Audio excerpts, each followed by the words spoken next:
तर पुण्यापासून असणाऱ्या अवघ्या 20 ते 25 किलोमीटर अंतरावर आपण आलो होतो, ते म्हणजे आळंदीला. आता आपण कालच्या पार्ट मध्ये बघितलं आपण आळंदीला आलो कसं होतं, नेमकं आपण आल्या काय केलं, आधी कुठं दर्शन घेतलं, कुठं गेलो, त्यासाठी नाही का तुम्ही पार्ट 1 बघायला अजिबात पण विसरू नका. त्याच्यानंतर नाही का तिथं आलो म्हणजे परिसर तर इतका म्हणजे निसर्गरम्य परिसर आहे ना, म्हणजे फक्त तिथला एकच मायनस पॉईंट आपल्याला वाटला, म्हणजे आपल्याला काय असं काही खास हे नाही, बट तरी पण आता तुम्ही इथं दर्शन करून घ्या माऊलींचं.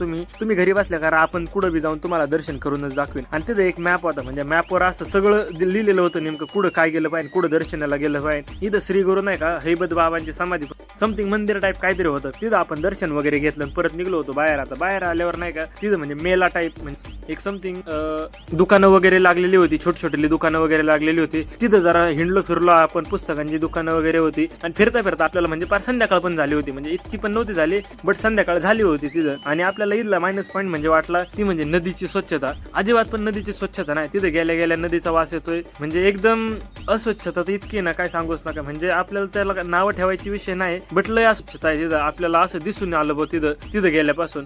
त्याच्यानंतर जरा तिथं परिसर हिंडलो. बाकी परिसर एकदम म्हणजे एकदम मस्त परिसर आहे. तिथं फिरायला जायचंय तुम्ही कधी पण जाऊ शकता, कारण माऊलींच्या दर्शनाला वेळ काळ नाही लागत. आणि त्याच्यात नाही का इथं बसायला दोन्ही साईडने नदीच्या दोन्ही पात्राला जागा आहे, म्हणजे ह्या साईडनी पण आणि दुसऱ्या साईडनी पण. आणि त्याच्यात नाही का भली मोठी इथं वास्तू होती, ती कायची तुम्ही आपल्याला कमेंट मध्ये सांगा, कारण तिथं आपल्याला माहित नाही कायची.